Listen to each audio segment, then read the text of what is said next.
Well, this week is kind of bittersweet. Yeah, it's the last week before Nate and I have to start school again. Oh, come on. That's exciting. You get to learn all these amazing new things. It's going to be great. I say this with all love and respect, Dad. You are such a nerd. This is true. So Yeah, he's not wrong. But if that's not it, what are you talking about? Well, we got our first episode of a new Marvel series and our last episode of The Bad Batch. It's sad. For now, at least. One We get door another closes, season. another door opens, sort of thing, right? Yeah. I don't know if that's it at all. But anyway, we'll break these both down after these ads specifically chosen to help you forget that we won't be getting any new Star Wars on Disney Plus next week. This is Tatooine Sons. Chuta, Star Wars, Marvel, DC, and Avatar: The Last Airbender fans. Oh, yay. Yeah, I've never seen the show, but we probably should watch it. But we do need to be thankful for the show because that's what Dave brought us Dave Filoni. Yeah, there we go. Yeah. Thanks for tuning in this week. If you want some really cool pop culture merch, we don't have any Avatar: The Last Airbender. We do stuff not. yet, though. We won't. Go to our TeePublic link in the show notes below. We just added some What If shirts, some really neat What If shirts. Captain Carter. Go ahead and when you use our link, anything you buy, 100% of the proceeds go to help a child living in extreme poverty through One Child. So you get real cool pop culture shirts and merch and pillows, and you get to help a kid along the way. It's true. All of it. What is the name of the porg on the Millennium Falcon? Force is strong in my family. What do you think his name is? It's a big moment.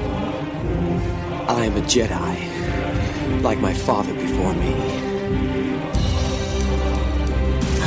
Maybe Turbis? Do or do not. There is no try. Turbis?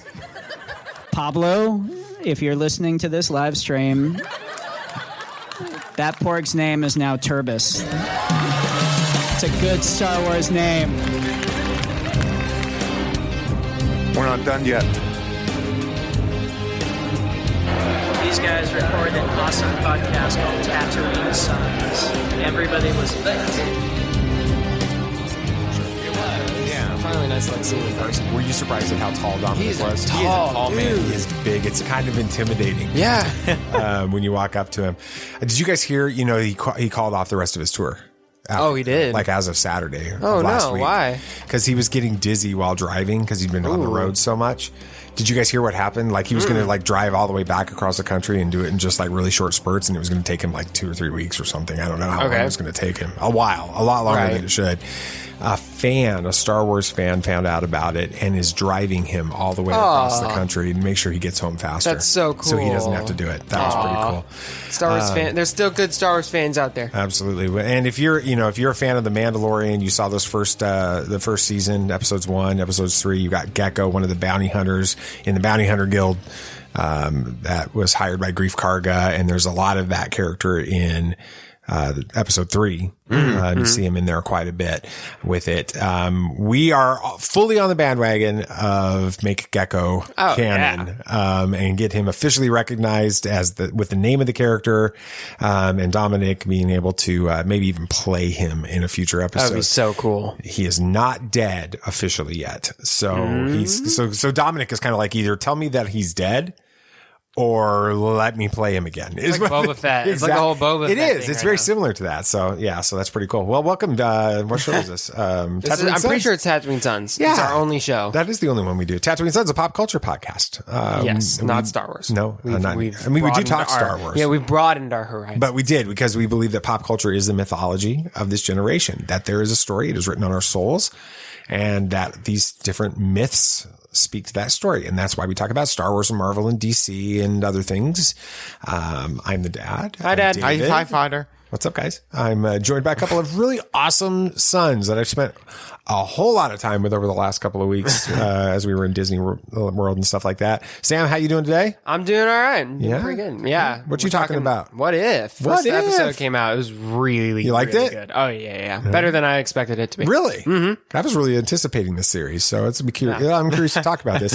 BB Nate, how are you? I'm good. Yeah? Yes. Good. Yes. Awesome. What are you talking about? You talk about Yeah, I'm talking about Batman who laughs last part at least. The last finally. part. I need to know what happens. You will. Awesome. It's a very action-packed finale. So, That's cool. Dad, what are you talking about? Well, I mean, there's only one thing a Star Wars fan is going to talk about this week, and that's the finale of Bad Batch. Sad face. Sad face? Sad face. Sad face because of the episode, or sad face because it's the finale? Well, because of the finale. Because it's not. We're not going to get another one next week. Yeah, that makes sense. So we were talking about it. We did get to see. We were, as we were saying, we were coming into the show. Got to see Dominic. He was in Orlando last Friday, a week ago. Right now, he was in Orlando at Gods and Monsters Comics, and we went there to hook up and see him and talk for a little bit, and hung out for about an hour with Dominic Pace. And he is everything that you expect him to be. He is a super fan. He is super kind to the fans that come out and see him. We had a great time. Some people from the 501st were there. Droid builders were there. It was awesome. Got to see him, and we wish Dominic all the rest that he needs. Now he's got his episode in Days of Our Lives comes up in October. Oh, wow. Yeah, so it's coming in he's got to be in that and it's a bunch of other stuff. So, but we really do want to see Dominic back in The Mandalorian. Gecko. Come on. Maybe he could get into a scene where he gets to help rescue Baby Yoda, Grogu, and he gets to hold Baby Yoda. And that he would be like forever. They would be like one of the coolest Star Wars characters ever. Yeah. Because he's pretty awesome looking. Yeah. So.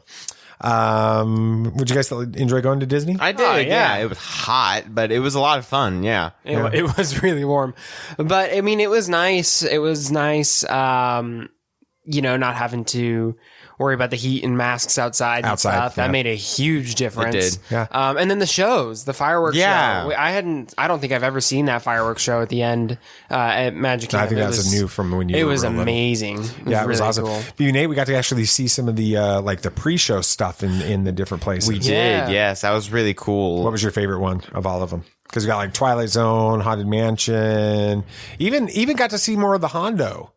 Anaka. Well, I had seen it before, but it usually is just kind of playing in a loop as we walk through. So, as many times as I've gone, I've seen bits and pieces and pieced it together. But this time, they made it its own little segment. It was really cool. Yeah. What was your favorite one? Yeah, probably Twilight. That was fun. Probably that was Tower Terror. Really? Yeah. The one that you were so terrified of before we moved it to Orlando. Yes. Yes. That's cool. And we talked about it earlier as well. School starting this week. Yes. So what do you got, Sam? What's your schedule like next week? Starting next week. I know I'm starting Tuesday and then it's nonstop for the rest of the semester. I'm not sure when I get there. I think it's either 9 or noon. I don't remember my schedule off the top of my head right now, but it's going to be a busy semester. 17 credit hours. Yeah. 4 math, 1 physics. Yes. And the physics professor won a Nobel Prize. He did. All right. Congratulations. You're going to have a fun semester. Screwed. Although it's funny, I just got one of my textbooks in today, and it's the thing that's got me worried. I'm not worried about the math and stuff. It's this one textbook. It's technical drawing. I can't draw for the life of me. It's all lines and rulers. It's a lot. If you've seen it, you wouldn't be saying that right now. You'll do fine. BB Nate, what do you got? You're starting college classes, even bit, though you just turned 16. Yeah. We didn't officially wish you happy birthday. Oh, happy birthday. BB Nate. It was last week. It was. Happy birthday. You're 16, sweet 16. Did you have your sweet 16 dance party and In stuff the like sash? that? Did you get the sash? The sash and the tiara? You didn't do any of that? No, you didn't do any of that. All right. But you're starting dual enrollment. Yes. So you're going to be taking college classes while you take high school. Yes. Finish up high school classes. What classes are you taking? For what? College. Nobody cares about high school. High school's high school. Intro to Mac and public speaking. So it'll be an easy semester. yeah, it should be pretty easy. Yeah. Public speaking. It's not like you haven't been doing that since you were 12. Awesome. Yeah. And we've gotten back into the movie theater a couple times in the last week. Felt nice. I'm going to let BB Nate. Yes. You're the DC guy in the group. I am. 30 seconds to give your unbiased, unfiltered review of Suicide Squad. Unbiased? What do you mean by that? But just whatever. Just say what you got to unfiltered say. is the word I was looking for. Okay. Well, I personally, I thought it was good after seeing it, kind of merging onto the okay, mediocre. But the more it's the more I'm like, okay, I really enjoyed that movie and I wouldn't mind seeing it again at some point. Just specifically because the nods to all the comics and the characters were so accurate to how they are in the comics. It was a very nice change of pace from the other Suicide Squad. It was a fun movie. Okay, so what's the difference with the other one? Why is the other one so hated? The other one is choppy. Like, it feels like there's like 3 different movies going on. A lot like the Joss Whedon Justice League. Okay. It's dark as could be, which is not the Suicide Squad in the comics. Okay. And it's the Joker's in there, but he has like 3 different motives throughout the whole thing. Okay. And there's a bunch of things that make no sense with the plot and everything. So it was basically a film that was put together by people in the Warner Brothers executive boardroom? Yes. Okay. And this one felt more like the comics. It did. Okay. Sam, what did you think about it? I thought it was all right. I feel like it had potential. Personally, for me, I felt like there was a lot of unnecessary stuff in it that kind of muddied the experience for me.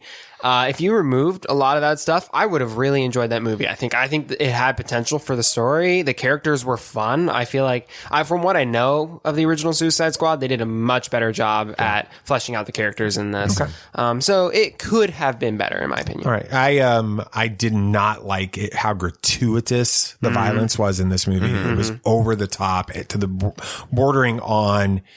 Okay, not even bordering. Like, for me, way over the line as to what's necessary. Okay? Yeah, I agree. And the language was the same. There was just the vulgarity in it was just over the top. Yeah. I do find it interesting, Nate, being that you're the DC guy, you know these characters, you know the stories better and things like that. I have heard other people talk about how it's so true to the comics and they loved it.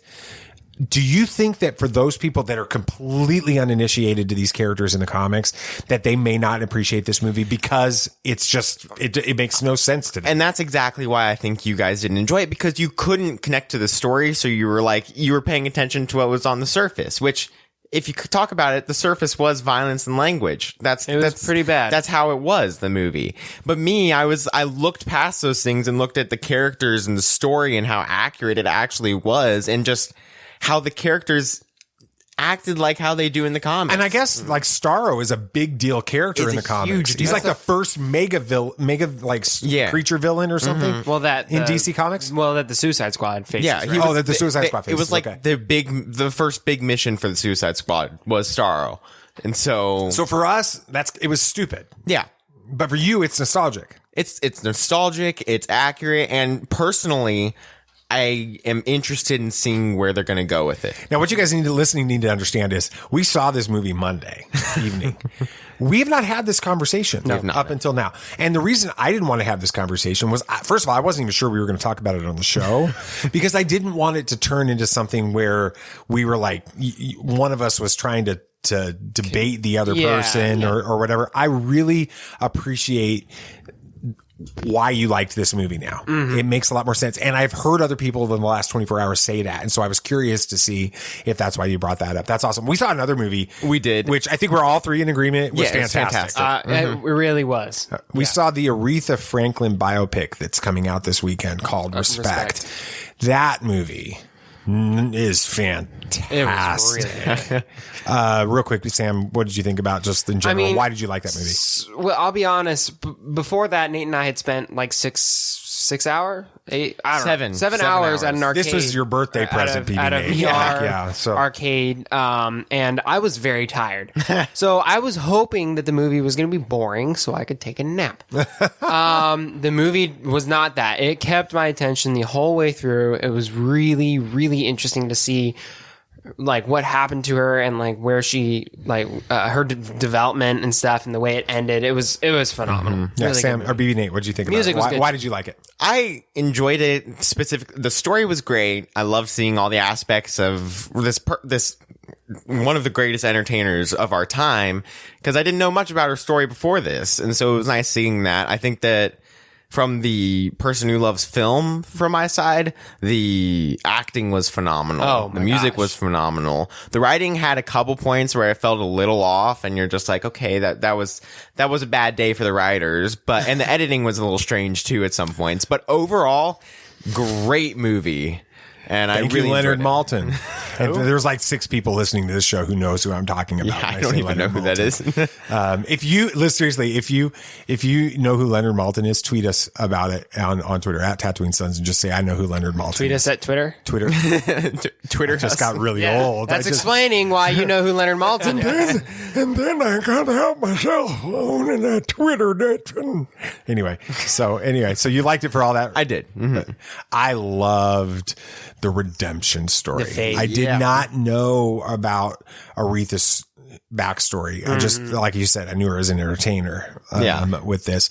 The horrible childhood issues that she had, basically just some terrible things that happened to her as a young girl, and the abuse that happened to her and as in marriage, and the addiction that she struggled with, and how they don't hide it in this movie. In this movie, they go from the perspective of Jesus Christ saved her soul. I mean, that's basically the way that they go with it.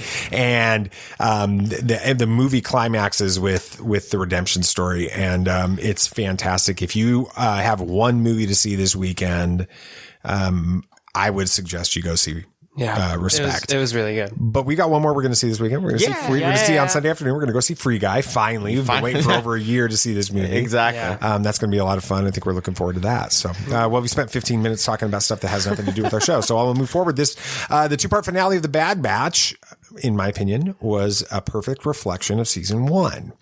It started off with a bang, but failed to end with a clear understanding of where this series is headed. We'll explain next. Hokey religions and ancient weapons are no match for a good blaster at your side, kid.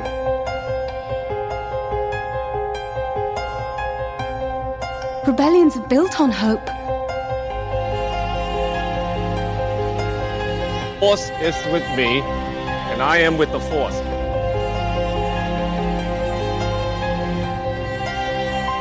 If you live long enough, you see the same eyes in different people.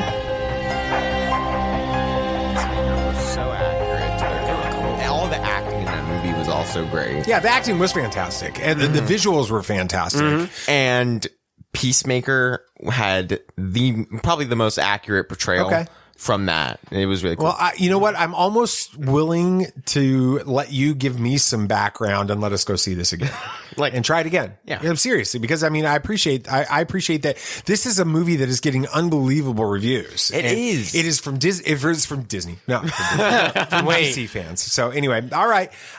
We need something to talk about as we come in. Well, we just did.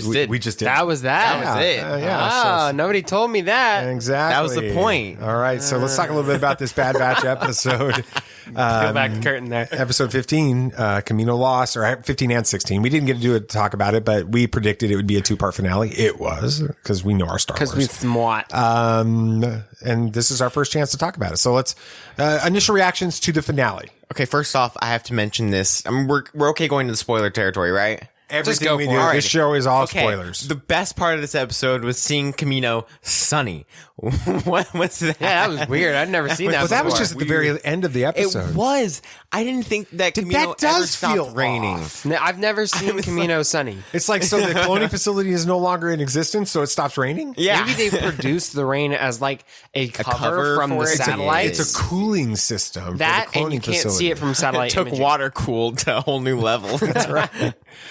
All right. I never thought about that. Initial reactions, I'll let you go. But seriously, this episode was great. I can understand. Let's think about it. And when we do our reactions, let's think about the whole final, the finale. I can understand where people are coming from. The first episode was fantastic. The finale, it was action packed. I really liked it. I could see where people are coming from, that the second part didn't live up to the setup of the first part, but I'm okay with that. I'm a person who loves more dialogue than action, or just kind of let the characters breathe, give them good stories. And so it was really nice to see that in this episode. Loved how Crosshair was kind of always on the edge of everything. And overall, I really enjoyed the episode personally. And as a whole, the finale was great. I enjoyed the episode too. I did. I enjoyed episode 2 or 1? No, both of them. I enjoyed both episodes. But as we'll talk about throughout the show, I think we can all agree on. I think that there's some things that with this series that this actually reinforced for me. But Samuel, what did you think? Yeah, I mean, it left me wanting in the end, ultimately.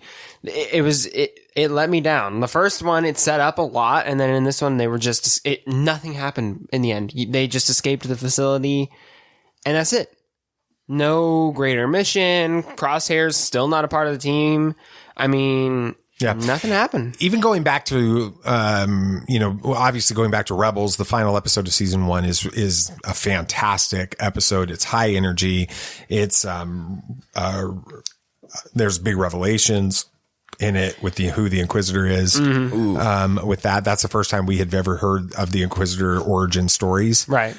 With that, knowing that the Inquisitors had been former Jedi, we find out that he's a former Temple Guard, all of that. And so that was a big deal. And then even in Resistance season 1.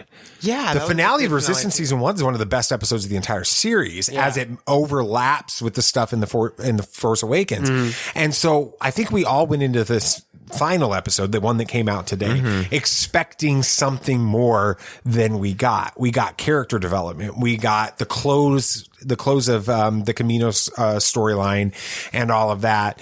But in the end, it just sort of feels like, okay, that was an episode. I feel like it's like, okay, it was Dave Filoni telling us the story's not over and don't expect it to be.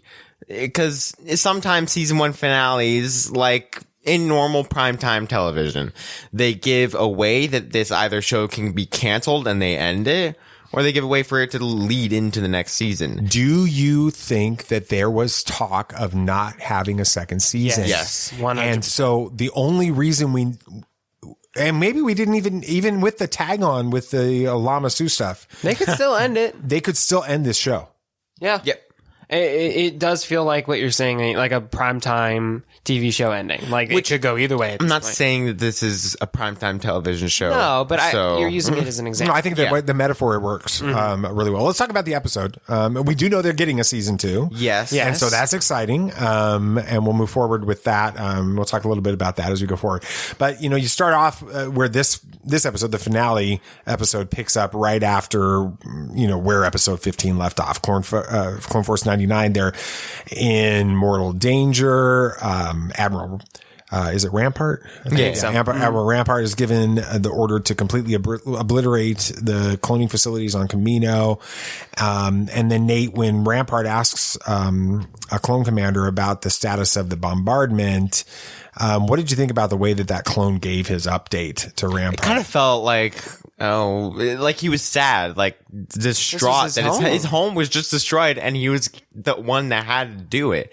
I mean, that's kind of just a sad thing to think about. And you don't know how many clones might have died on that station. They might have gotten them all evacuated, but there might have been a few that they didn't know. So it was kind of at the point where it's just like, okay, I might have just killed my brothers and my home. So that's the vibe I got from it too. I mean, if you were ordered to destroy your own home and not feel a thing about it, I don't think any of us could do anything near that. So yeah, I mean, it shows that the clones still have a heart regardless of their orders or whatever. Do you think that the clones are going to the fallout of the destruction of Kamino is going to affect the clones that are still in service to the Empire? I think some of them, because as has been shown in this show, some clones feel certain ways about some things. Crosshair doesn't have his inhibitor chip, and yet he's all. We'll talk about that. So sure about that. We'll talk about that in a little bit. Sam, the next 20 minutes or so are kind of classic Star Wars, as our heroes and Crosshair. I'm not going to list him as a hero. They make their way from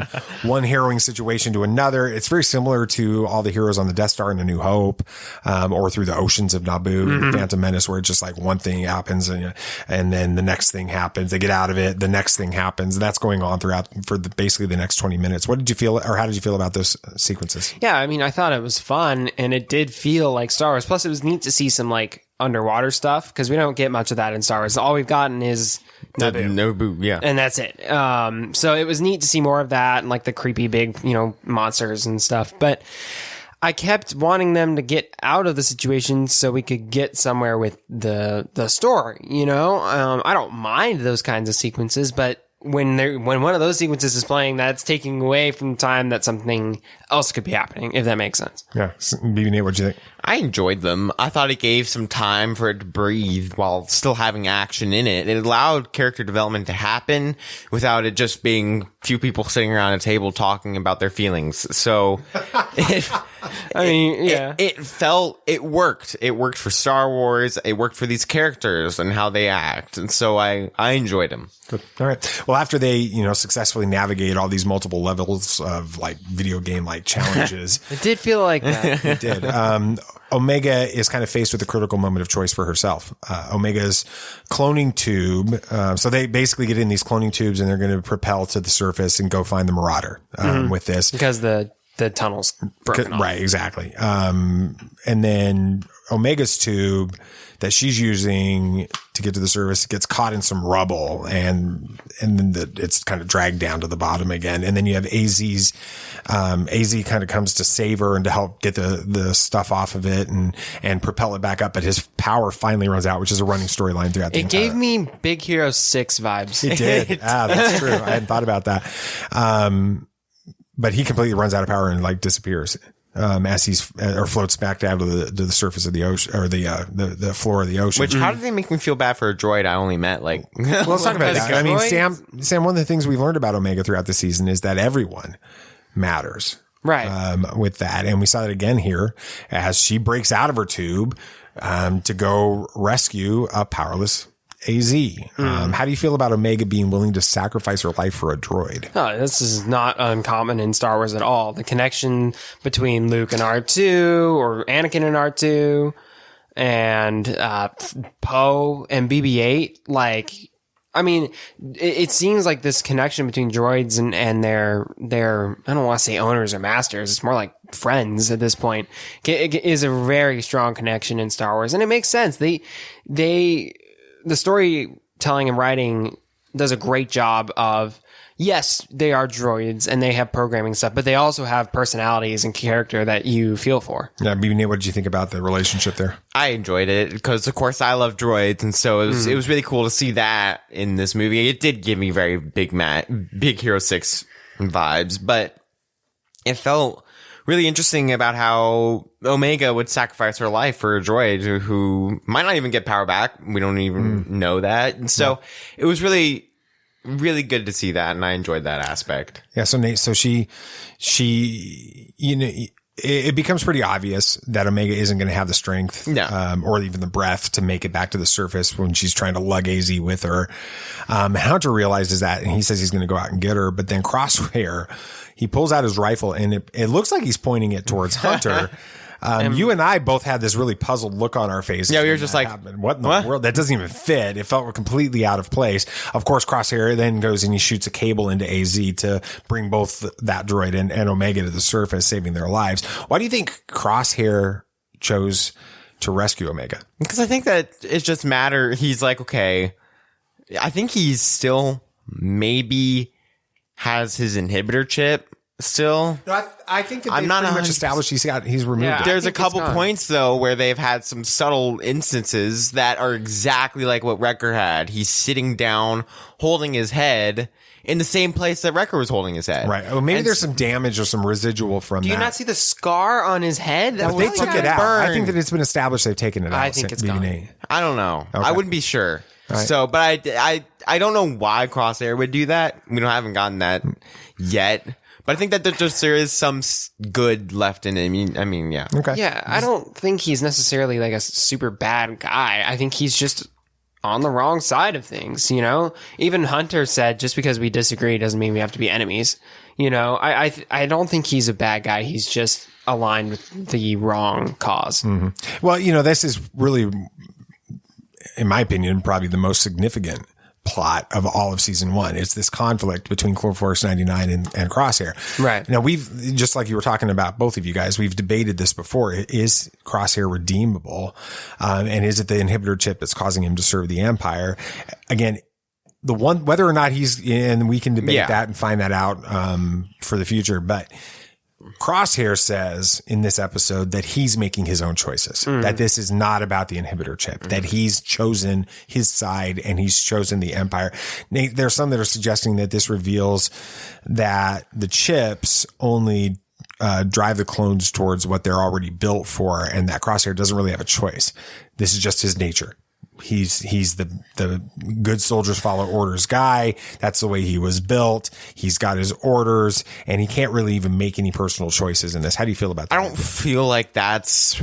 I don't know if that's where they're going. I don't feel like it's where it's going, and it's not really true. I mean, it doesn't drive them towards what they're already built for, because if you think about it, what happened to Fives and Clone Wars, I mean, he was just sitting there shooting some bad guys and then just shot a Jedi because his chip malfunctioned, and that's not what he was motivated to do. So yeah, I think the chips just change something. So Sam, do you think that this basically establishes that Crosshair is a bad guy, that he is full on Empire, and that's his choice, and he's in full control of that, and he's made a bad choice? Yeah, I think he truly is aligned with the Empire. Going back to what you said, Nate, I feel like the clones do have their own drives and stuff. I mean, look at what's his name? We said it. Cut. It's not common for clones to want to leave and start a family, but he did. There was the one scene on Ryloth where the clones put down their weapons. Only some of them did that. Yeah. Some stayed with the mission, and they weren't ordered to do that one way or another. I think just the clones have different drives and thoughts and personalities with stuff. Yeah. And Crosshair really does believe in the Empire. Sam, Hunter gives Crosshair the chance to rejoin the team and lead the Empire. And this is where we're, the scene that we're talking about here. Crosshair refuses, saying that the Empire is what he wants to serve. He wants to be a part of the Empire. This is after Crosshair was deemed unnecessary and expendable by the Empire. What will have to happen for Crosshair to come to his senses in this? I don't know. I mean, it's like a bad relationship, he keeps getting abused and just keeps coming back. I heard one. It was this Alex Damon on his breakdown on Star Wars Explained's breakdown of this episode. He called it Stockholm Syndrome. That's what it seems like. So maybe that's what it is. Maybe he just needs to snap out of it and he'll come back to Clone Force 99. But I don't know. I think that he's considering his options right now. I think that he's understood, though, okay, the Empire doesn't think of me as a necessary agent anymore. So I think he's considering whether or not it's a good idea to stay with them. But he does want to stay with somebody who gives orders and control. I mean, that's what the Republic did. And that's what the Empire will be doing now. So he's just having to make this decision because of what's going to happen. It's that whole idea of you can't have total safety and security and total freedom. There has to be, you're giving away one in order to have the other. And the more free you are, the less secure and safe you might be. With it, but the freedom is part of it. And the contrast is you'll give up your freedom in order to be safe, with that. And so, or secure, with it. And I think that's kind of the conflict that's going on there. Season 2 predictions. Where do you think that we're going in season 2? I have no clue. Yeah. I can't. We have the Lama Su. Okay. There's a so Nala Se. I can't remember which one it is. Anyway, we got I think that will explain where, the stuff we saw in Mando and things like that. But other than that, for the actual Bad Batch, I have no clue what they're going to do. We still don't have any mission or drive for them yet. They got a new droid, though. Yeah, they have a new droid, which is great. But I really don't know where they're going to go. It's always difficult. And Dave Filoni can always pull strange things that you don't think will work, but actually do. Into any series. So we're putting a lot of trust in Dave right now because the series has not seemed to I mean, am I allowed to say that as a Star Wars fan? Yeah, live up to what we have. That it's kind of, it feels like it's 2 steps forward, 1 step back constantly, with this series so far. From, where I'm at is I think the characters of the Bad Batch, they're great.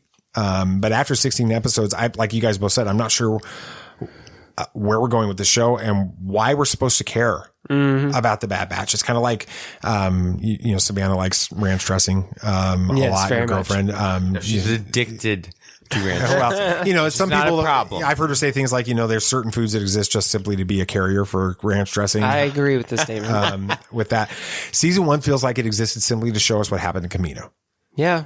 And the Bad Batch. And the Bad Batch was just a part of the story in order to get us from that, through that. And season 2 right now looks like it could be similar. It's just there to show us about how cloning led to Palpatine in The Rise of Skywalker. And probably connect in some with the Mandalorian. Right. As well on that. My hope is that I'm wrong. And that season 2 of the Bad Batch gives us a lot more to care about, with these, show's characters. But, we'll have to wait probably a year or so before we find out with that. So, all right. You're up. Let's talk about the new series. Yeah. So episode 1 of Marvel's What If came out, and it gave us a fresh take on Captain America, the first Avenger. Carter, she got pretty tall. Steve is the first Iron Man. Yeah. What? And Red Skull's ultimate plan involved a lot more tentacles in this one. And that's all up next. Yeah, and that's coming up after these ads specifically chosen by the massive Hydra monster who tried to conquer Europe during World War II. Mm-hmm. This is Tatooine Sons. Fun stuff. It's review time, y'all, and we actually have a review this week. Yay! Thank you. Yay. You're awesome. Yes, thank you. So, giving us reviews is a very important aspect of this show, and that's why I'm talking about it. Because we're insecure and we need your affirmation. But also it helps people find the show and in drives engagement up because on that finding more it. people that find the show helps our insecurities. Exactly. And it also just helps people if they look at the reviews of the show and see your glowing 5-star review. And when we look at them, it makes us feel better. Yes, it makes us feel good too. Insecure. It'll maybe convince them to listen to us too, and maybe they will give us a review. And it'll help our insecurity. Yeah, This is exactly. true. So just leaving us a review makes a difference. And every review we will make a small donation in your honor to one child. That's more important. That is very important. More important than our insecurities. Yes. A little bit. Absolutely. Yeah, and this week's episode, excuse me. This week's review.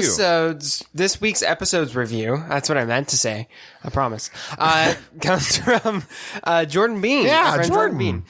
He said, I enjoy listening to the conversations between this dad and his 2 boys about our pop culture. Their relationship provides the important chemistry that makes their discussions familiar and inviting. Oh, thanks, Jordan. Thank you. What a bomb. I won't I won't mention that you did that review while you were sitting on our couch in the living room after I guilted you into it. All right. No, we can't say that. No, we can't say that. So give us some reviews, right? Peace. Yes. Yeah.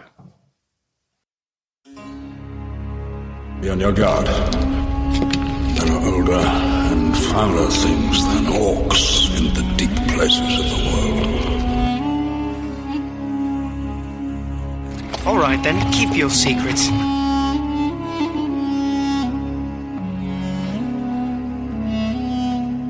You're coming to us. Is as the footsteps of steps.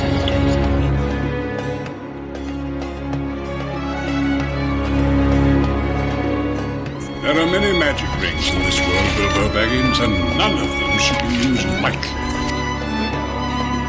Literally like 30 minutes ago, just landed on digital for purchase. Movie? Oh, I heard it was coming movie. out. It just landed on digital like 30 minutes ago. I was like, they didn't even really give it a date, and it just came out a little bit ago. I'm like, It feels kind of petty right now. It does. There's a lot of like with the Scarlett Johansson lawsuits and stuff.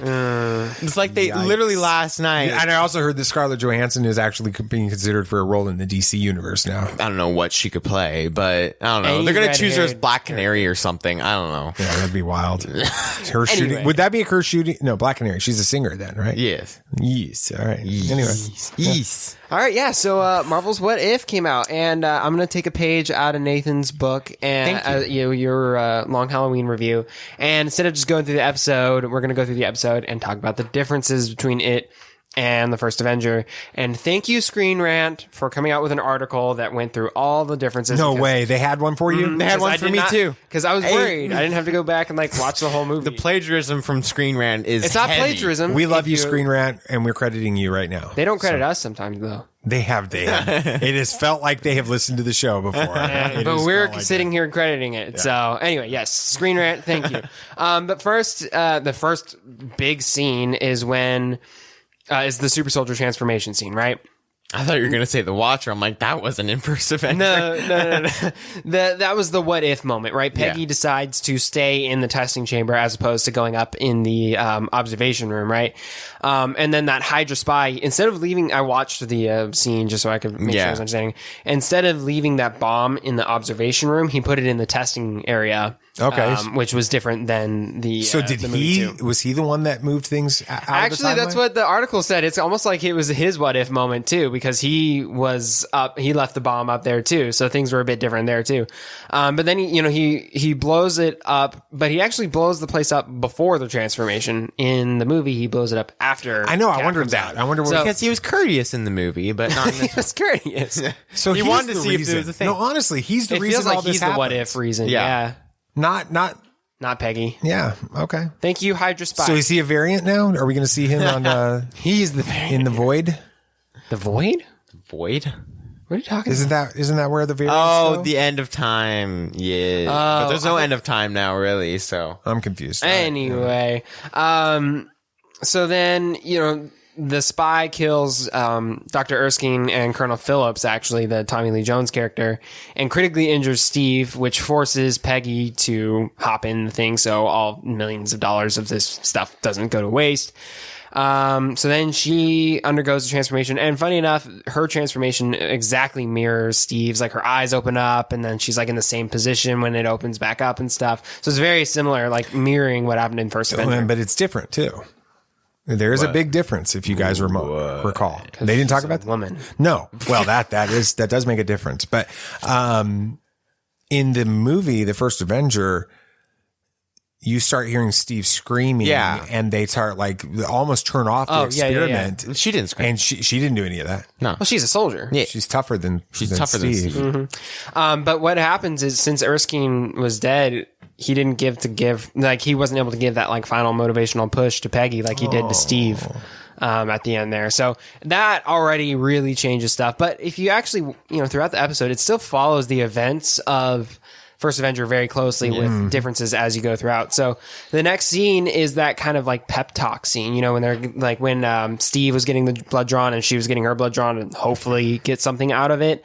They're both getting their criticisms, right? Tommy Lee Jones' character Phillips talks to Steve and he's like, I was promised a army and all I got was one man. And then this Flynn guy, who he's new, he wasn't in the original movie. He's a jerk. Yeah, where's he? So yeah, he's a totally new dude. I guess he was just there to replace Tommy Lee Jones' character after he was killed in the beginning. So we hadn't seen him before, but he's basically that version. So basically, you're telling me they couldn't get TommyLee Jones, so they just made a character. And you're not wrong. That's funny. But this Flynn guy's talking to Peggy and he's like, I was promised an army and all I got was a girl, right? So it's a very mirrored conversation here. And isn't that also where Steve starts joking about you could be wearing a funny costume? No, that's in the next scene, actually, when she's sitting there punching that punching bag. This is mirroring the end of Avengers. No, the Captain end. America. Captain America versus Avenger for the post credits. Yes. Yeah, but in this place, it's way or the beginning of Avengers. Earlier. Or the beginning of Avenger. Because the scene is in both. This is true. Which they were just like, how can we pad out the runtime? Just add the post-credits scene. It's fine. Yeah, that's true. Yeah, that's so Joss Whedon editing. She's sitting there flinging barbells and stuff around while Steve's in there. And he's like, well, it could be worse. You could be doing a USO tour. Wearing a funny costume. And having to smile, which, I mean, come on. We all know what that's referencing there. Fortunately, she didn't. Star Spangled Man with the plan, baby. So then the next scene, we see Red Skull and the Tesseract, right? Which this scene basically was like a complete copy of what we saw in the first movie, except it happened like right after we saw Steve in the ice in the first movie. Yes. Did you guys get the impression that they were telling the story of what happened in America with Peggy and Steve and Howard? They were having a conversation about what happened with Red Skull and all that scene. While they were showing it, you were seeing what happened, but it wasn't happening at that moment, that they were just telling the story of it. I think that's where they were kind of going with it. Okay. But a major difference we saw here is that in that carving that was holding the Tesseract, there was like the Tree of Life or whatever. There was a carving with that Shumagorath character or whatever, which this is the tentacle monster. Oh, okay. Which wasn't in the first movie. So there's another difference there. And then the way Peggy receives the shield is very different than the way Steve does, if you remember. In What If, she was sitting there at the bar and Howard's like, here's a shield, here's your costume, which was her USO costume that ended up not getting used. He just modified it, very similar to Steve. He's like, here's your shield, here's your suit, take it. While Steve, he picked out the shield. So it's interesting that Stark decided to just give her the vibranium one, already painted and everything. And then there was that first fight with Hydra there. It was very different between the two because Steve, he was in some winter forest, and then she was in, I think it was, where was that? Was that, it was Germany or something? Yeah. Anyway, she takes on this whole, caravan of Hydra soldiers single-handedly without breaking a sweat. Wow, breaking a few bones. Do you think that's because she's a soldier and she was already trained? Yeah, I was going to ask, do y'all think that she's more powerful than Steve? Yeah, I mean, she has training and she's been in this life for years, way longer than Steve ever had. And so, I mean, and it goes back to the story of, what's the doctor's name again? Erskine. And the whole good man, good soldier thing. We haven't seen that happen with Captain Carter. We don't know what it's affecting. We don't know. Well, what we do know, and this is played out in Falcon and Winter Soldier as well, is that the serum enhances who you are. Yes. Right? Exactly. We saw this with John Walker. In that moment. Who was a great soldier and then just became more. But he wasn't a good person at all. Man. No. And Steve was a good person, but he wasn't. I mean, physically, he was nothing. Right. Right. Now you have Peggy, who I think we can all agree kind of down the middle. She's a great soldier and she's a good person with it. And you see sort of the ultimate version of what Captain America can be. Yeah. I mean, I don't think we've ever seen Captain America just taking a head-on collision from a truck and flipping the truck. That was epic. I mean, she kicked and then she did it again. Butt. Right, just because she could. She was having fun with Let's do it again. Yeah, I mean, she kicked butt with that shield. Yeah. And then we saw the scene where she was rescuing the 107th Division, right, with Bucky and stuff. It took Cap a bit of work. This was actually before Cap got the shield, though, so this went out of events for Peggy a little bit. But she had no problem getting in there. The resulting fight was pretty similar to Steve once he broke them out, but there was one major difference. Steve flew in with the freaking Hydra Stomper. That's a big difference. Which was, I don't know. What did y'all think about the Hydra Stomper? That was pretty cool. I loved it. I mean, and the whole moment. Is it the Tesseract that's powering it? Yes, it was being powered by the Tesseract. And the whole scene where he crushes in the cannon. Oh, he just forms it. Yeah, on the tank, crumples the barrel, and it blows up. I'm like, wow, all right. He just does. None of the characters mind about killing people, and I'm like, they're like, it's completely okay. So does this make Steve the first Iron Man? I think so, absolutely. And it's impressive that Howard was able to come up with this Iron Man technology 70 years before. Well, he had enough power. That's true, but why didn't he do that in the first Avenger though? Because he had the Tesseract, but it was a lot later. Was it? No, he doesn't get the Tesseract yet. No, they don't get the Tesseract to the end. Yeah. Oh, that's right. You're right. Yeah, because that's after they raid the Hydra base. Yeah. Okay, so he's had more time to work with it, and that's where the Hydra Stomper comes from. Are y'all hoping we get to see a little bit more? Yeah, I do. I think it would be fun to see that. I'm hoping we get to see more of these characters in a total. So yeah, and then there was that whole old school montage, which was very different. I'll explain. Which was different than what we saw in First Avenger. In First Avenger, Steve was, he was on the USO circuit, right? And he was, socking Hitler in the jaw, and there was the music playing, and he got all famous, right? While for Peggy and Steve in What If, it was, it had that old school montage, but instead of them going around the USO circuit, they're kicking butt, flying around from plane to plane. She's taking down planes with nothing but a shield while, Steve is flying by, and they're the ultimate duo, like Iron Man and Captain America, but even closer in a way. And it's cool, though, to see Iron Man and Captain America not at odds with each other. Because even from the very beginning in the Avenger movie, they don't like each other. They don't respect each other. They don't trust each other. Right. They work together, but it's kind of an uneasy friendship. And then it goes out of control in Civil War. This one, I mean, they're falling in love. Right. Throughout this is their show. dance, is what they were saying. This Exactly. is how they're exactly. dancing. And so it's fun to see what could have happened had Iron Man and Captain America worked together, like with trust and that type of thing. So. Yeah, and I think this also kind of goes back to why Peggy's a stronger Captain America. At this point, for Steve in the first Avenger, he hasn't seen any action except for what little happened after he got the serum, right? While in this, she's already done, 10 times more what he has, which I think strengthens her even more. Right. And then we saw another mirror moment with that intimate conversation in the first Avenger. Steve and Peggy share that kind of tender moment after Bucky's death, and he's like, Steve's like, I can't get drunk and stuff, and Peggy motivates him to I thought that she was getting Hydra. drunk and it was bothering me.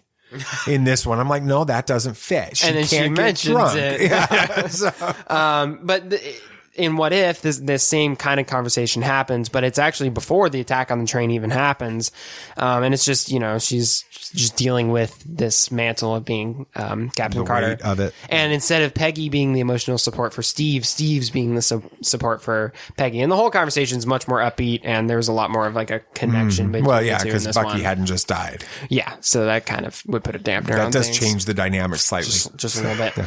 And then there was that attack on the train, which was probably the most like in your face, like toying with us scene of the whole episode, right? Because we all know what happens in this. That scene, wasn't right? good. So they get to the train, they jump on, Steve comes in the front. He's like slowing it down with his Hydra Stomper, and they're all jumping on top of the train. And as soon as they land on the train, Bucky slips, and we're like, oh, here it is. Here he goes.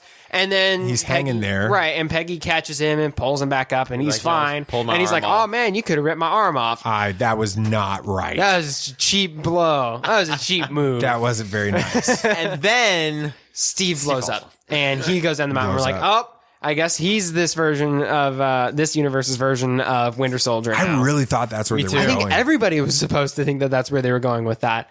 But as we found out later, that wasn't the case.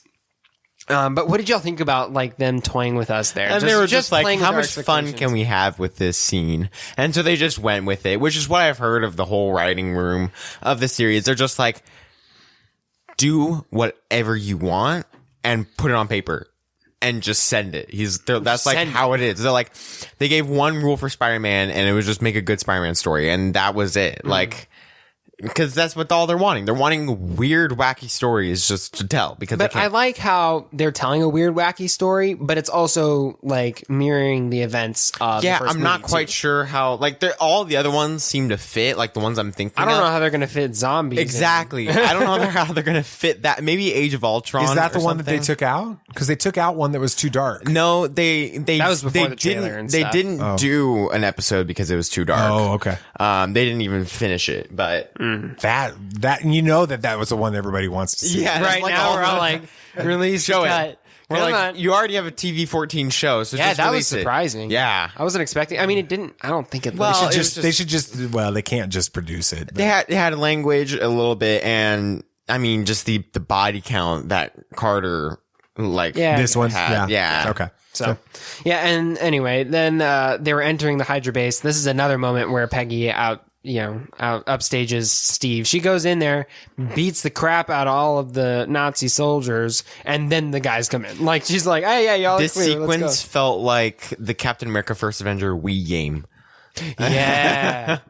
I don't have any idea what That's you're just talking like a about. connection game. between the two of us that probably nobody else will You guys get, just had a but moment. That was It's the sweet. moment. All Yeah. right. Anyway, Moment. so then, they get in there, and in First Avenger, Steve was actually captured, if you don't remember. Oh, yeah. And Howling Commandos had to come in and break him out. In this, nope, Peggy had no problem getting in there and just took everything down. She's tough. And then there was that final battle, which was probably the scene that was the most different from the entire show, right? Yes. In the First Avenger, Steve takes on Red Skull one-on-one while they're in that Valkyrie ship, right? Until Red Skull is, taken by the Tesseract to, what we found out later was Vormir. In What If, Peggy, Steve, and the Commandos fight Shuma Gorath that has just recently killed Red Skull, which, I guess he's not going to be on Vormir anymore. We're not told why Red Skull's plans changed from the first. Well, he doesn't have the Tesseract. Yeah, he didn't have the Tesseract, so.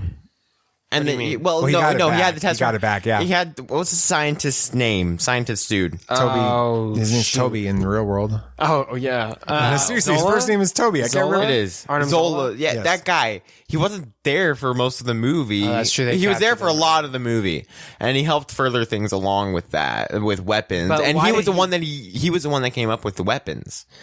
So why did he decide to go from weapons to opening up a portal? And because he didn't have the scientist. Because it's cool. Right, Arnim Zola was the one that came up with the weapons. You could bring a giant Hydra monster in. Exactly. All right. Yeah. I guess that's cooler than a gun. It is the multiverse. It doesn't freaking matter.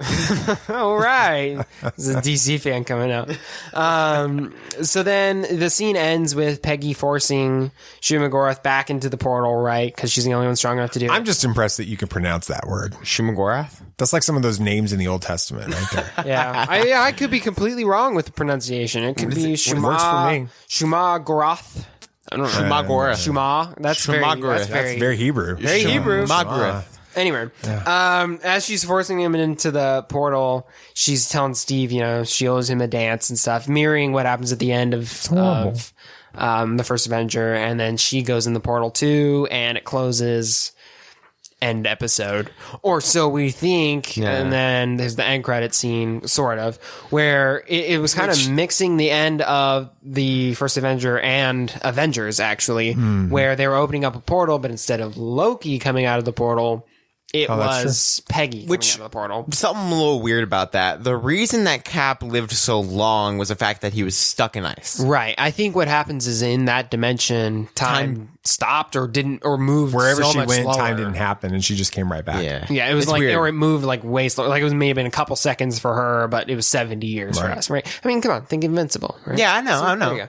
Anyway, and so then the episode ended, and you know what we're talking about. Anyway, keep going. Anyway, so then that was the end of the episode, and she's all like, I missed my dance and stuff, like Steve did. Mom was not overall, happy about that. I know. Overall, though, what did y'all think about this first episode? I really liked it. General impressions. I really did like it. I am excited to see where they go with this series. Could it have been better? I mean, the writing was a little bit iffy in few spots. But what is your face like that for? I don't Explain your face, Dad. I don't know. I'm just curious.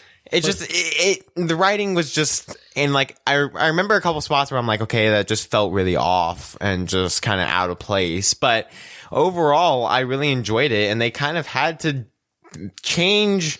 They had to take a 2-hour movie and fit it into 30 minutes while still changing things and having and making to explain it so familiar. Exactly. It was a very difficult aspect for it, and I really enjoyed what they did and how it was true to what it originally was. I like the animation too. The animation was cool. Yeah, the animation was fantastic. I think the story was a lot of fun to see, the changes and the nods to the original version of it. It's kind of, that moment where Steve's, was it the original Avengers movie?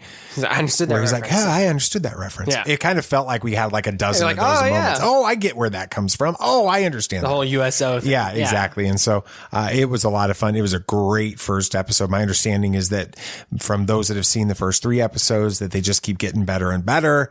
And if that's the case, then this could be pretty fantastic going forward, because this was a great start to this series. Was. And I'm not saying that it was bad with the writing shoddy in a couple places. Like literally everything has problems with writing.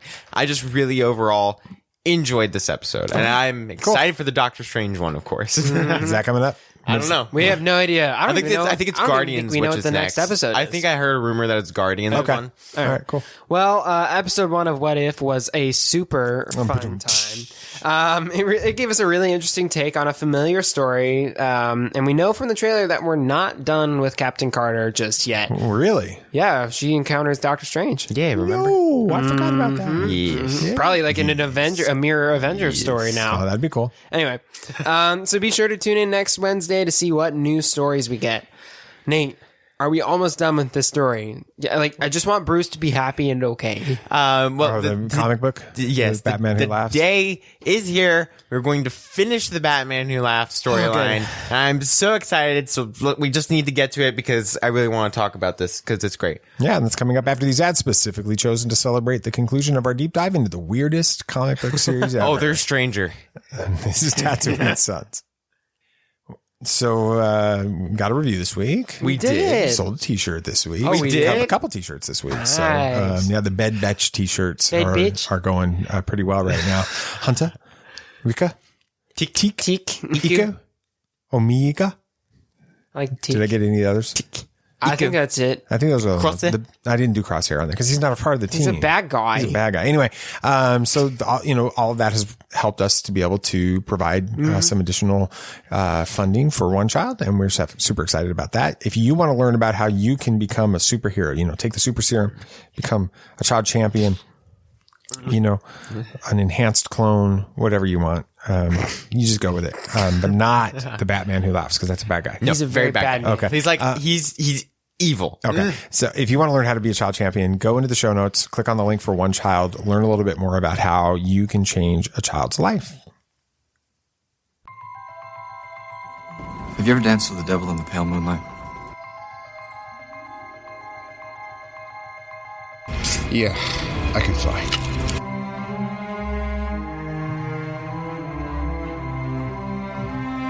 I'm here to fight for truth and justice in the American way. The people in this room, which one is A, wearing a spangly outfit, and B, not of use? There's only one God, man. And I'm pretty sure he doesn't dress like that. Batman has no limits.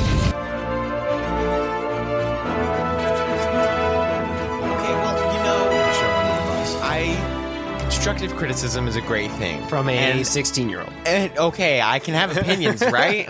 I appreciate how you share those opinions in a very positive way, even though I'm not saying it was bad. I'm just saying there was one scene, I forget where it was.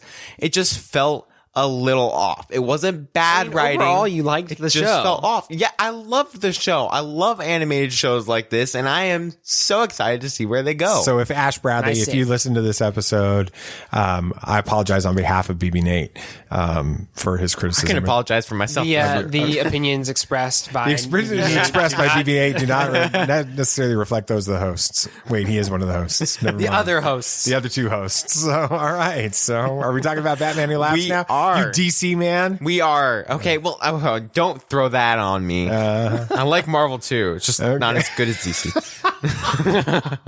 Go for it.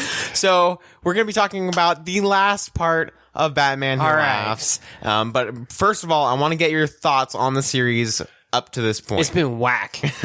I said it in the previous segment when I led into this. It's like the weirdest comic book series I've ever seen. Right. It was weird. So we're just going to jump right into it. So at this point, Batman, we think, has fully succumbed to the serum and agrees with the Batman Who Laughs that letting go of his past concerns is a good thing. Laughs is delighted to hear this and tells Batman that the serum he injected into Batman will turn red once his blood is ready to harvest for the final dark matter thing, and then Gotham will be all Batman Who Laugh type of characters and stuff. It's very bad. Wow. Okay. However, they both know that only one of them will walk away in this fight. So the Batman Who Laughs puts a gun to his own head, and he is willing to sacrifice himself for the darkness. So bad Batman Who Laughs is going to kill himself so Bruce Batman Who Laughs can finish the job. Yes. Okay. Do you guys think Batman will let Batman Who Laughs actually pull the trigger? If we're going off Christian Bale, again? I'm doing. If we're thinking Christian Bale Batman, he'll be like, I can't kill you, but I'll have to save you, and he'll let him do it. I love how you had it a lisp. I'll have to save you. Batman has no limits. Sorry. We're so mean. The person who absolutely loves that trilogy is crying inside right now. But suddenly the light from the syringe turns red and laughs. Shoots Batman instead of himself. Whoa! He did the Uno reverse card. He did. Laughs admits that he almost believed Batman had fully turned for a little bit, but he knew that Batman had resisted the serum and changed the light on the syringe manually to trick Batman Who Laughs. Ah, clever. Tired of waiting, the Batman Who Laughs shoots Batman again right in front of the young Bruce that good Batman took from the portal. That. Yeah. That's pretty messed up. Yeah, the Batman Who Laughs just shot Batman to kill him because why not? He's tired of it. Doesn't he need the dark matter stuff? He can harvest his blood. So he can kill him. Ready. And do it. Yeah. So So Laughs then chases the young Bruce around the manor's grounds before being shot by Alfred with a shotgun because I just Alfred's kind of had a cool an dude. image of like Scooby-Doo, like the Scooby-Doo run. You got little It's Bruce practically running like while that. like little I've seen Batman it. Who Laughs is running. They got the little, like, you know, young Bruce kind of does the like run in place thing before. Yeah. It's a lot worse though, because it's freaky. And then Alfred being Alfred. Yeah, Alfred just with a shotgun because he doesn't have a no gun rule. That's one of the coolest sentences ever uttered on this series. This show.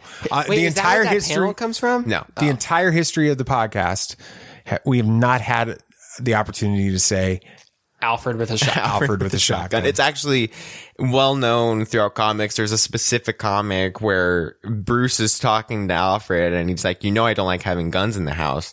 He's like, I know, but you'll never find them all. He's like, I can guarantee that. So Alfred's got like all these hidden stashes, then everywhere. right? He's like a Second Amendment rights guy. He's got this British dude. He's got his NRA certificates hidden in his room somewhere. He's like, I got my guns. What are you doing about it, Batman? So. But going back to this story, Batman Who Laughs is wounded but not dead, and then he tells a story about how the Alfred on his Earth also came close to killing him, but the Batman Who Laughs trapped him underground and broke him by torturing him into servitude again. That's really messed up. Very dark. Very evil.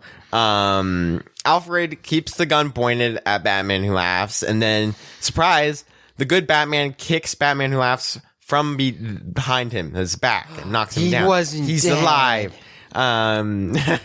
Laugh says that he is surprised that the transformation hasn't taken a full hold yet.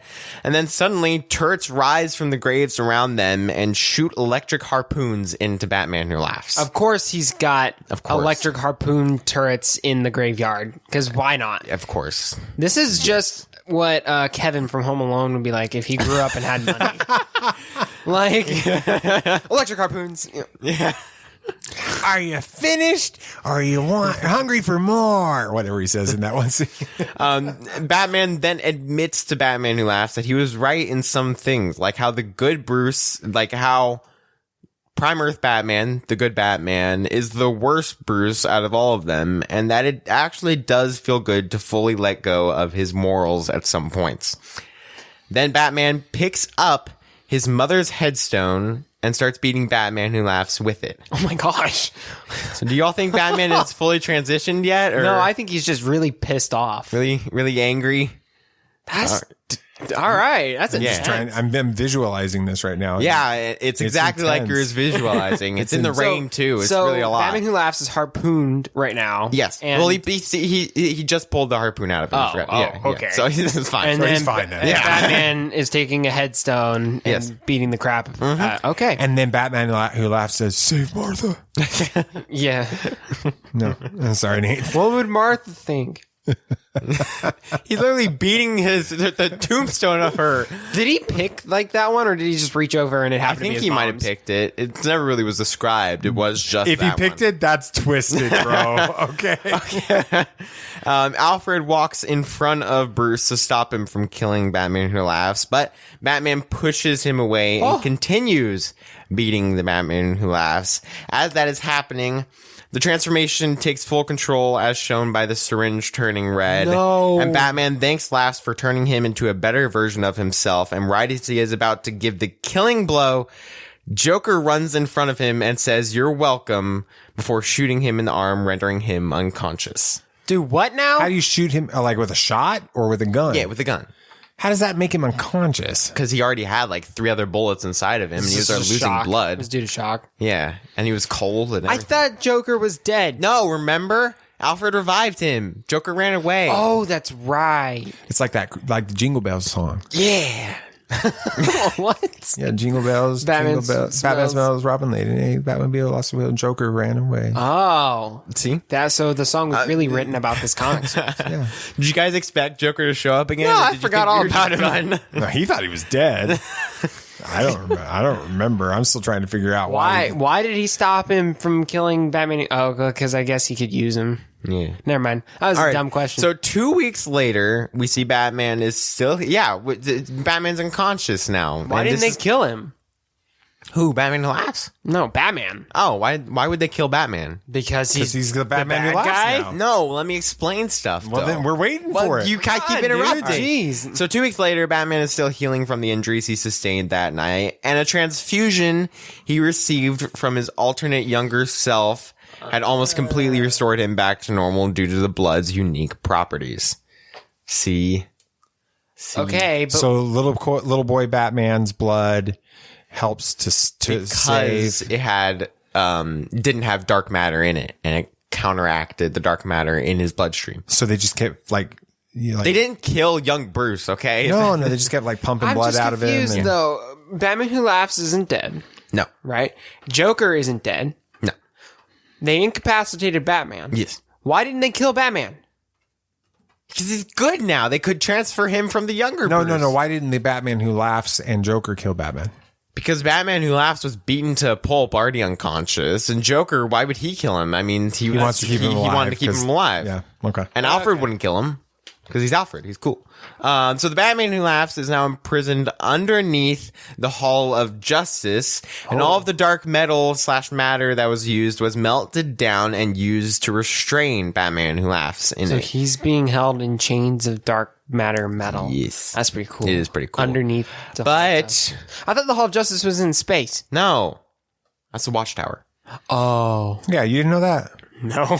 I didn't either. So we're getting to the end. We're getting to the last big reveal. The serum actually did infect one person. Alfred. But before I get to Alfred who who it laughs. is, the Alfred who laughs. Just shotguns. But before I reveal who it is, who do you think that person is? He said it. It was Alfred. You think it's Alfred? Who do you think it is? Gordon. Dad? Who do you think it is? I think Dad? it's young Batman. young Batman, Little boy Batman. Little boy Sam, Thomas. what do you think? Egg wouldn't work. Otherwise, the transfusion wouldn't work. Gordon. You think it's Gordon? I think it's Gordon. Well, that person is Commissioner Gordon. I'm the best. Yeah. Which then spawns death metal. Well, it's So the Gordon Who Laughs? Yes, it's the Gordon Who Laughs. No, he's just really evil, and he's a bad guy. And that's a whole new series. That adds into some of the tie-in issues from Batman Superman, leading into Dark Knight's death metal. Which, when I said there was a weirder comic series, It's that one. Is that the one where they've got like the Wonder Woman has the lasso of truth tied to a chainsaw? Yeah, and Batman has rides a a Black bat- Lantern ring and rides a skull bat cycle with a scythe, and Superman has an arm that is infected with Darkseid. Yeah, that's the one. And there's like all the Blue Beetles, like Ted Cord, and like you the Blue thought Beetle What card. If was weird. This is What If put into it. Like, it's insane. All right. It's really weird. Yeah. But, I personally, I really love this comic series a lot. And Scott Snyder actually introduced me to DC Comics, and it looks like the guy that did this series looks like he introduced Dad as well, at least in the newer stuff. I knew you probably the read. Court of Owls stuff. Mm-hmm. Yeah, that was great. I did read that one. That one, and the City of Owls. Did you read that one? I read it all. Yeah, they're all great stuff. But so Scott Snyder will always hold a really special place in my fan heart. So, Dad, yeah, no, that's awesome. Thanks for sharing. Glad that's over because my head hurts. Anything else you guys want to talk about? Anything else? Yeah, so Shang-Chi will be a theatrical only release. Yeah. Wonder why. Yeah, 45 days later, they'll put it out on streaming. Which I think is about the period of time that it's been since Black Widow came out. So that makes sense. Yeah, it does. I wonder if they're trying to avoid a possible something that... A lawsuit? Lawsuits! Yeah, anyway. So the Suicide Squad director... Actually, what it comes down to is Kevin Feige said, you're not doing that again. All right. Yeah. So the Suicide Squad... The Suicide Squad director, James Gunn. You know, Sylvester it sounded like he talked like this. You're King Shark. You're King Shark. And Bird. I love that. James Gunn says he's interested in doing a sequel and or more solo projects starring the film's characters. Cool. I wouldn't mind seeing it. He did a good job. Bloodsport. He's cool. He needs. I wouldn't mind. I liked that character. Bloodsport would be cool. He's already doing Peacemaker's done filming. And speaking of characters and actors from Suicide Squad, Taika Waititi.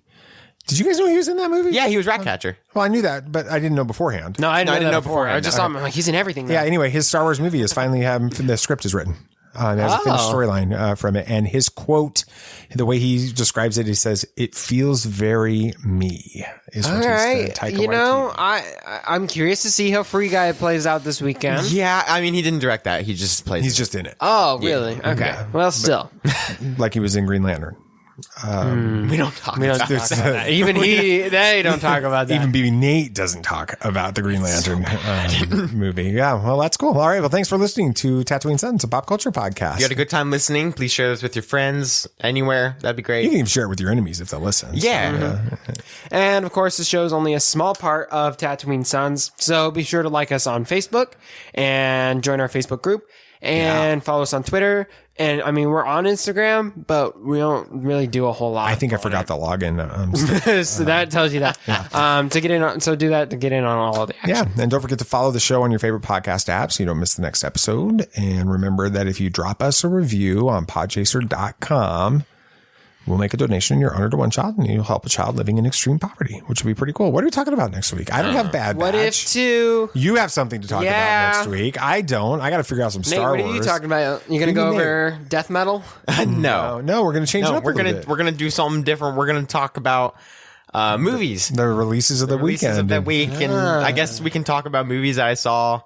Previews and stuff. Yeah, we're gonna have some fun. Movie time. Movie time with BB Nate. Yeah. We need to put on some slow jazz in the background. Be like, grab your tea. Let's not do that. All right. Anything else you guys would like to say? May the force be with you. May the force be with you. May the force be with you always. This party's over. I like that Wookiee. Don't get technical with me. Joy, please. Yep, yep.